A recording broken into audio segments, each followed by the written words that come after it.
It's Mare from Music with Mare, and I have Rob Fox with me today. He is from the UK. So, Rob, say hi there. And I'm excited to talk to him about this topic about educare versus educate. And Rob has a very, very interesting background in bio. And I was reading and I told him this is like a novel, a lot of interesting things. So let me give you some of it here. Rob began volunteering at the age of 15 at his sister's school, and he learned that he loved teaching. It's kind of similar, Rob, because I started because I volunteered at my nephew's school and realized, oh my goodness, I think I might be good at this. So interesting how that happens. He learned he loved teaching there, and he spent 3 years at the Vocational College of Cambridge studying cash level 2 and 3 in childcare education, and began working in nursery schools where he became frustrated by the lack of recognition for the importance of play. He went back to school and received an FDA in early years at Kingston University, and then completed his bachelor's at Anglia Ruskin in early childhood studies. During his studies, he set up the Active Childhood UK network as a platform to support best practices. And this has grown globally and now offers consultancy services and supportive training to educators globally. In 2020, Rob became a Manny and enjoyed that very much. During the pandemic, he went online and offered services to children globally and would read to them online. That must have been a wonderful experience for both you and the children, Rob. He has spoken about his challenges with anxiety and praxia, I'm sorry, mispronounced that wrong, and his own neurodiversity, which makes him even more capable of understanding when children don't learn the way everyone thinks everyone's supposed to learn, because we are all different. And he talks about how it's affected him as an educator. He'll talk about that during this interview. Recently, he traveled and talked about the difference between educating and educaring, which I find very intriguing. And we're going to discuss that today. So before I give you your questions, Rob, you want to just say hey, say hi? A very good morning, a very good afternoon, a very good evening. It's been a while since I've done one of these, wherever in the world you are today. Thank you, Mar. Thank you, Atul, and my friends at Early Childhood Mastermind Group. I'm most grateful to be with you today, and thank you for your ongoing support in promoting the best for young children on a global level. Thank you. You're welcome. We appreciate your giving us your time. We love having you here, and your energy and your passion for what you do. It's that passion that sets you apart from some other people. Not everyone has a passion, and that is so important for the children. And it partly comes from one of the quotes you sent was, "They told me I couldn't, and that's why I did." That's a great statement. Who told you that you couldn't, and why? As a 16-year-old, I was, a few weeks before my exams, I was given a leaflet, and it was for hairdressing or childcare. And at the time, things were uneasy. It was 2 weeks before my exam started, and I had a lack of support in place for me as an individual learner. And they were saying to me, you can't do these exams, you're going to fail, you're going to fail, you're going to fail. And they told me that I couldn't do it. That's why I did. And I spoke with my parents one night, and I was upset. And I said, I will do it. I have a strong determination. And, you know, received my grades at 16, and you could spell fudge quite literally, Fudge. And I thought at the time I fudged it up. In years to come, I discovered really that was the start of my journey in promoting my own skill set, and to be one that is so passionate, and the grit and determination to push beyond the why would be ever greater. I did it. I do it each day. I break down the narrative for our children. I speak out against struggle because and encourage the process, because if I was to, if I was sorry, if I was told that I could, if I was to tell one of my students that they couldn't do anything, in my questioning, their self-esteem would be lowered, as I had my own. So I want no children or no educator that works with me to have that same issue. Right. That's very important. I would have people tell me sometimes, well, you can't do that. And whenever I would hear that, it just made me more determined that this is something I have to do, you know, because no one should ever be told you can't. There's so many different ways to phrase it. You can say to a child, this might be a little bit of a challenge, and I know that you're really focused. I can help you make that happen. Not, oh my goodness, you can't do that. And I'm glad that you stuck through it and was determined, because you touched the lives of so many children. Now that you have your own centers open, your own center, and work with the children. And beforehand, we were talking about how you let the staff know that they're appreciated, and that it's not just the children, that you have to reach out and let everyone know that their part is important. And so because of your experience in connecting with children, you like to use the term educare and not educate. Let's talk about that a little bit, what that means. I think you discussed that when you were was it in the Philippines where you gave the talk? I recently came back from Panama and spoke Panama. at the World Forum about Educare and educating. Care is often seen as you're a child carer. It's often de-skilled in our industry. But at the heart of practice, the innate value of care is ever so important. So today, do we care to educate our children, or do we educate to care? And this is the debate that I want to provoke today in our conversation. Education without care, how are we likely to provoke that spark in children to reach their full potential? How do we nurture respect in the authentic moment? How do we look beyond the why of our experiences that we offer children? Are we provoking our own experiences? Are our own biases, do they set them apart? Do we allow children the freedom to push beyond an experience? Are we holding children back?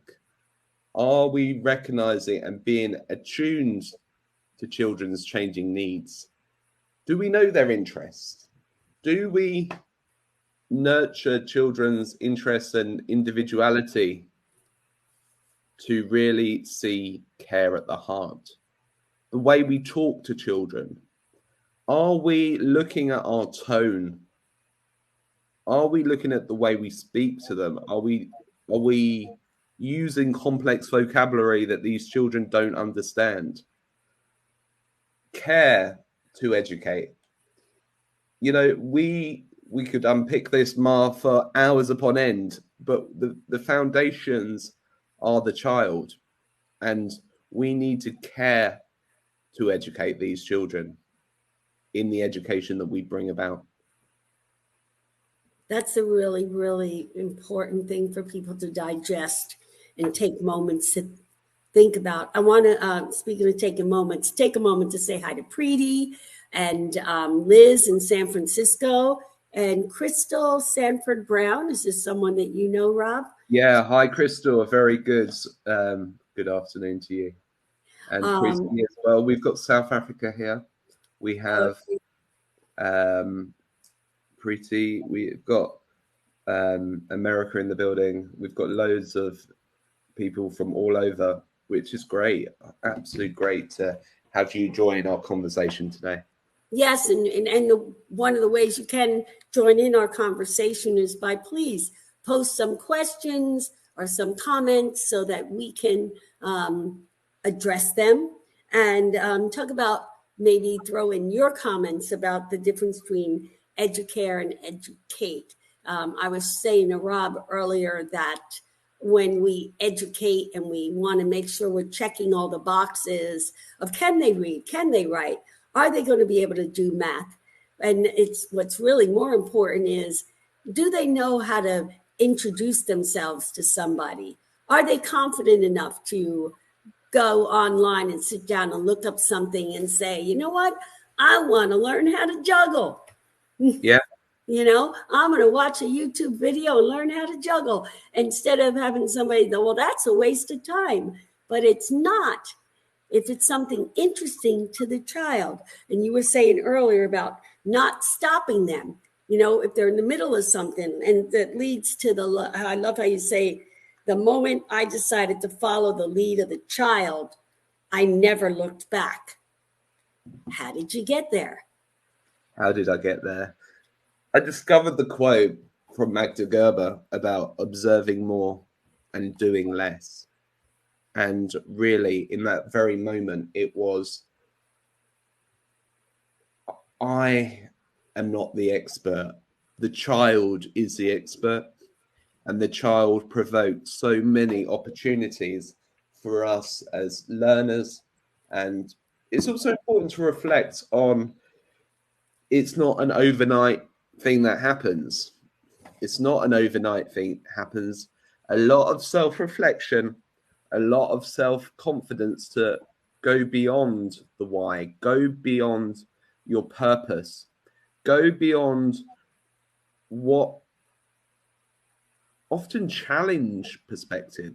Speak to your staff team, speak to your parents, and really recognize that parents and carers about their own experiences. You know, follow the lead of the child, follow the lead of the parent, follow the lead and really respect, because we're all brought up from different backgrounds. We all come from different experiences, and it's important that we bring about a firm understanding. And I always quote this: play is serious research. And Yes, the it need, is. to quote Albert Einstein, and you know, actually, we are gifted with the opportunity as ECEs globally, with the different children we meet, to play and to really be silly in the moment and unpick, because often we forget as adults that we don't play enough. Mm-hmm. We don't know how to play. We've lost the focus. We're so driven to the end of year reports that we must do. We're so driven towards, this needs to be tick box, this needs to be given to local authority, this needs to be implemented. And actually, we've often forgot our own intent and our own impact that we can have moving forward. So the key message here in this little chat today is really taking it down to the child's level and seeing that moment as a magical spark to empower curiosity, awe, and wonder in that moment, to discover the child for who they are and what they're doing. Because once I took the lead of the child, once my practitioners take the lead of the child, they see that curiosity and the spark of learning really evolve, and originality of thought and idea. as well. Children have huge potential. Are we doing enough to really nurture what they are or what they do? At this moment, I'm thinking I should probably share the 100 languages. And I do this regularly. Okay. All right, Rob, if I might, just 1 second. I would like to hear that because I had not even seen that in any of the notes. And I think that would be awesome. And I want to take a moment to tell you that there is Ryan Bradshaw who's saying, "You are such an inspiration." And let's see, Liz Hines from San Francisco said, "Yes, Marie Montessori, follow the child and never disrupt the child absorbed." Holly Alyssa's chiming in saying, "Go, Rob," and letting us know that she's in a meeting, cannot join, but she wishes us a creative, meaningful time together. All righty. So nice to have these people in the I building. know, right? And also a Crystal, oh no, not that one. There's someone else that came, Crystal Sanford Brown. Okay, yes, we said that to her before. Okay, so let's get to these interesting. The child, so the words of Loris Malaguzzi, known in the Reggio Emilia approach to learning. I love that, Reggio. We often forget, we hear of Reggio Emilia, but who is the founder? The guy is Loris Malaguzzi, the founding father of Reggio, who pre-wartime made a poem about children's rights and creativity in the moment. The child is made of 100. The child has 100 languages, 100 hands, 100 ways of thinking, of playing and speaking. 100. Always 100 ways of listening, of marveling, of loving. 100 joys for singing and understanding. 100 worlds to discover. 100 worlds to invent. 100 worlds to dream. The child has 100 languages. And 100 more. But they still 99. The school and the culture separate the head from the body. They tell the child to think without hands, to do without head, to listen and not to speak, to understand without joy, to love and to marvel only at Easter and Christmas. They tell the child to discover the world already there. And of the 100, they still 99. They tell the child that work and play, reality and fantasy,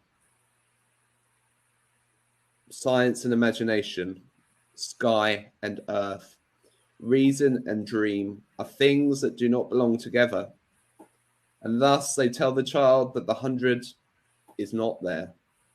The child says, "No way, the 100 is there." Wow. And where is that from? This was written by Loris Malaguzzi, the founding father of the Reggio Emilia approach. And I can share this after today in our comments. Awesome.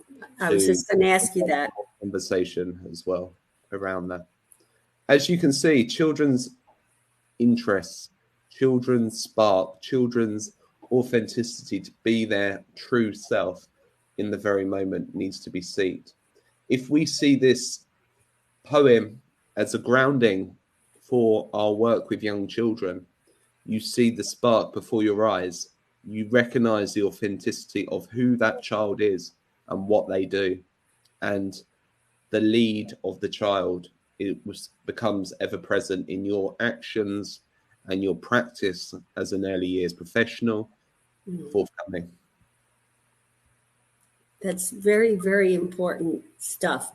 And unfortunately, a lot of teachers, when they go into trainings, something like that should be taught and is often put aside for teaching, the how to get them ready for reading, which people get so focused on. But, we go backwards, but Reggio Emilio doesn't go backwards because they realize that when you let a child, like I think the example I had been given when I was working on my master's was children wanted to learn about horses. And it was a Reggio school. And what they did was they pulled out pictures of horses. They took a trip to a farm that had horses. They got to touch horses. And then that leads to, well, I want to learn more. And then they go, well, I need to be able to read that book. Well, I have to learn how to read because that will give me the answers to the things I'm curious about. And we try to get children to do stuff without really giving them good reasons. One of the, let's see, who is this? Liz, of course, Liz, saying that should be on the wall above where parents sign their children in for school. Do you have something like, I don't know, Rob might have that up on his wall. I'm working on it. I'm working on it. That does not surprise me. I'm working on it. That's awesome. So let's just take a little small trip down your own path of your neurodiversity and how that is not a hindrance, but actually a really great tool that makes you an even better educator. I think it's... Okay, I found this on the web for great tool that makes you... Oh my goodness. Yeah. Siri decided to get involved in our conversation there. She thought I was asking her. Go ahead. The joys of AI. That's another spotlight, Rob. That is another spotlight forthcoming. So in terms of my own journey, I was a child. I was the quirky child, which we all have in the setting. I was that child that had a 2.5 minute attention span. I couldn't sit still, and I still can't, age 31. But using that mindset of actually that's not a challenge. That's a power that I have inside me to add creative lens to the children that I work with. I often hear children being referred to as disruptive, but then following what I've said about the environment, looking at our environments and really picking apart how appropriate are they for our children who may need to splash, who have schemas and urges to throw water or bounce balls or whatever. Be a little bit off the wall. Be a little bit off the wall. My own journey to when I was given a diagnosis was I was in my last year at university. And that could have been a label. It could have been a label. And I always say labels belong on designer clothes and not on the back of the unique child, but also educator in practice. Yes. And once we are given a label, that can often affect your mindset to really believe that you have a challenge and you will not push beyond the challenge. I was recently reading a recent study, and I can't quote the study as I forgot. 50% of our workforce are neurodivergent. Think outside the box, think a little different. And actually looking at that in recognizing, our staff members who may be a little out of the box, the ones that are creative, the ones that need that additional pat on the back and support, the ones that share openly that they're anxious, or ones that are struggling, or the ones that are quiet. processing is my biggest challenge, but actually having a critical friend there to say, I'm not feeling good, or I need this explained a bit better. Professional conversation, professional curiosity, and like I said, in every situation that we have that 2-year-old on your shoulder questioning why all the time. And that's how you beat and embrace your superpower as an individual, and really recognize that actually we are there to recognize our children for who they are, and as adults have that support in place. Yeah. So was there times when you went to do something and were told, well, you can't because of your neurodiversity? Yeah. So, I was initially, when I left school, because of my grades, I was due to start an ECE level 3 program. And they said, you can't do that because you didn't get the correct grades. And, once you start off on that, and I was put into a remedial group, and at school, I would be put into a remedial group for maths, and constantly being told, this is your challenge, this is what you're doing. At school, I wasn't given the adequate support because they didn't recognize my individual needs. I often would be told that I was too slow, that I needed to pick up the pace, that I needed to really crack on. And I remember in early years of high school being told, can you just speed up a little bit? Can you speed up a little bit? And I then, thinking about the workplace years later, I would be told by mentors in the industry, my seniors, that I would have to do observations on the children. And I said to them, I can't write at speed. I struggle with writing. I've got beautiful handwriting, but it takes time to process.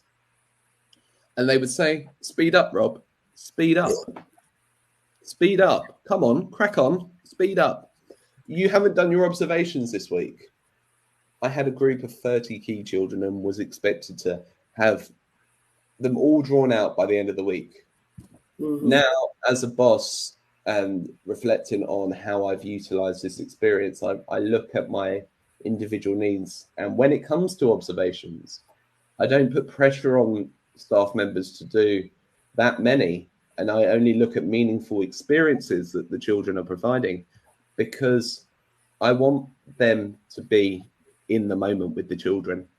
I don't want the barrier to be the clipboard and the pen, because the children will be organic in their learning when the barrier of the pen and pencil, or the device as it is these days, is there constantly dictating what children are doing.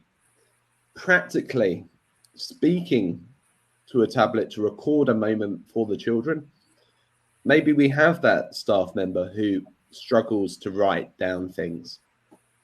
Why can't they record themselves doing it? Why can't they utilize that to help support their skill set? Right. Why should it be seen as a negative vibe? So now with your staff, how many children do you work with now? Because you went from being a Manny with just having, I believe, the 2 little boys, and now you have a school, which I imagine sometimes you're probably like, I want to be working with the children, not guiding the adults with how to work with the children. So share with us something about working with the children, the staff, and some that really made you feel a sense of pride. Every day, and embracing the play with the children, being invited into play. That's the best. Taking it to the level of, even if it's popping into the room and sitting with the children in the home corner and the home area. You know, them making you a cup of tea or ice creams, as it's popular this time of the year to have, just to be able to be involved. And actually, if they see me modeling, they're more than likely to respond, both the children and staff that I work with. Right. And it's also important not to lead the children. Like what you were just saying about sitting down and joining in on their play, and not sitting down and directing their play.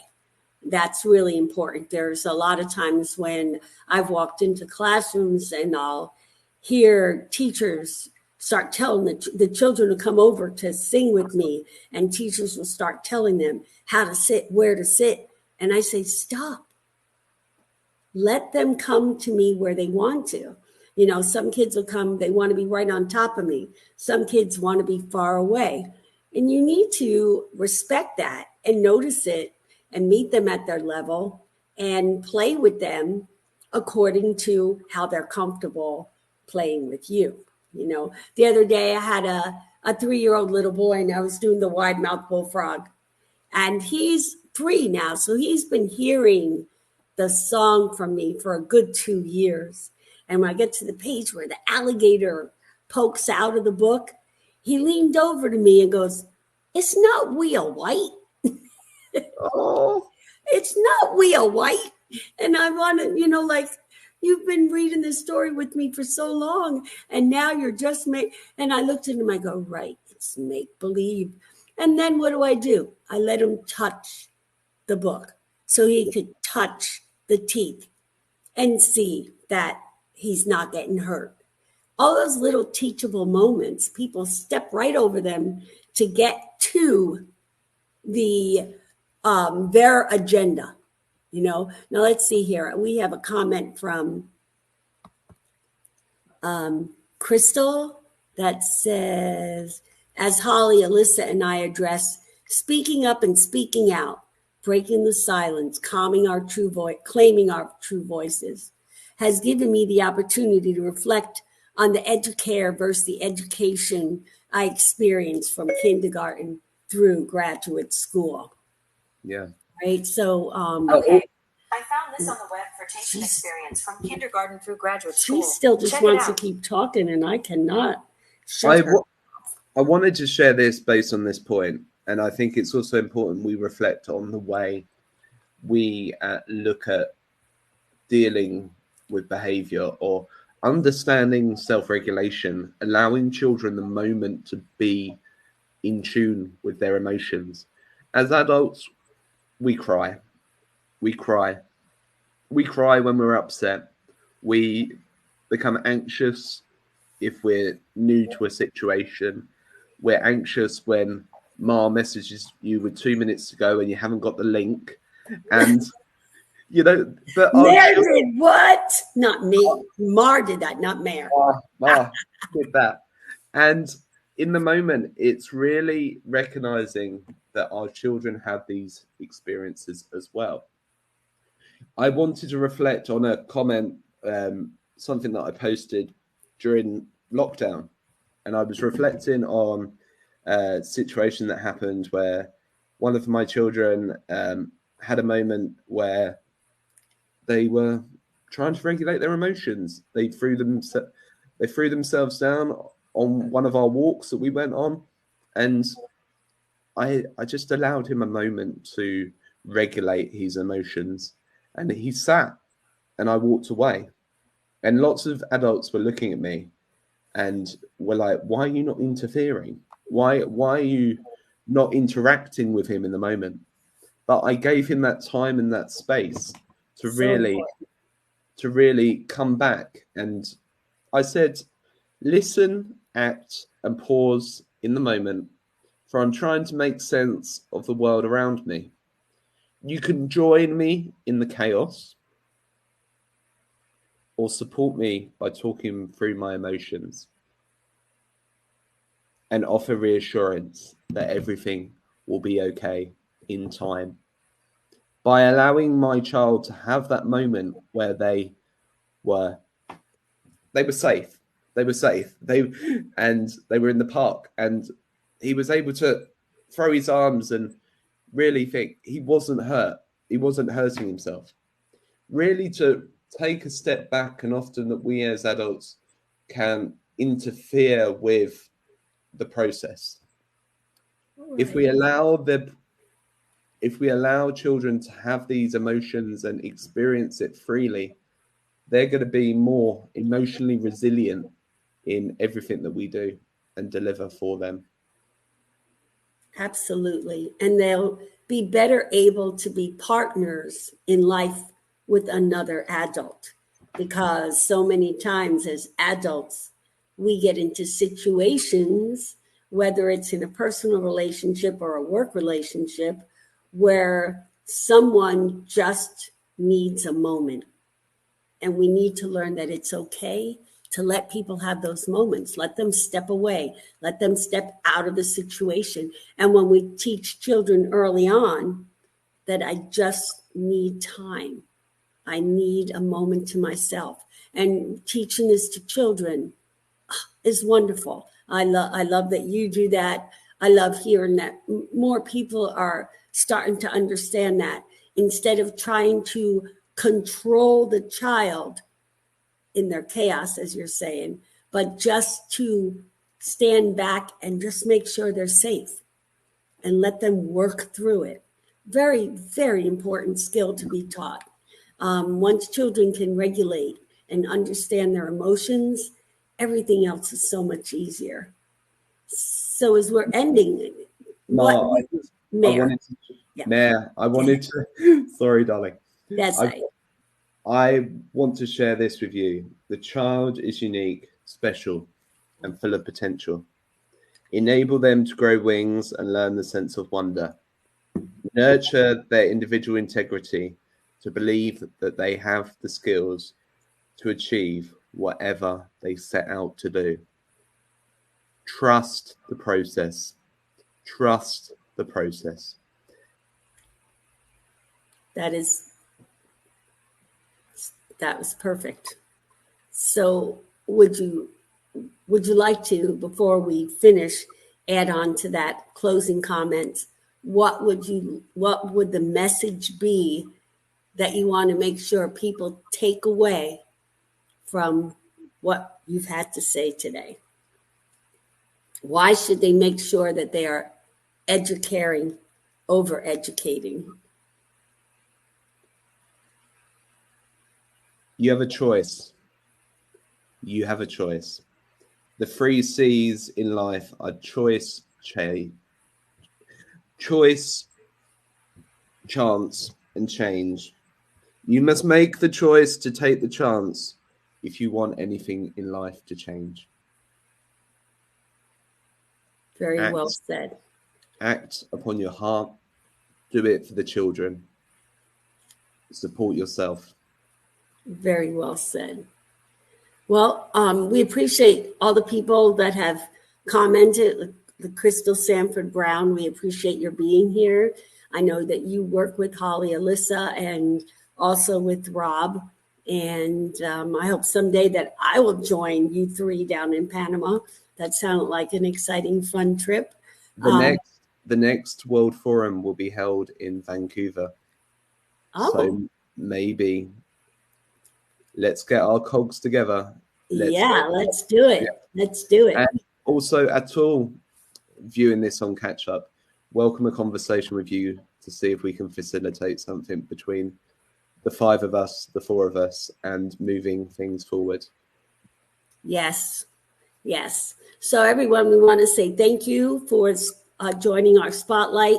We are doing them every other week now. So we will be meeting in 2 weeks, I believe, with Dr. Sridhar on when it is time to start teaching discipline. At what age is that being done. So we look forward to having you join us then. And I want to say thank you so much to Rob for taking his time and hang out with us for a minute, Rob. I'm going to play our goodbye video, and then we will have a moment to chat again.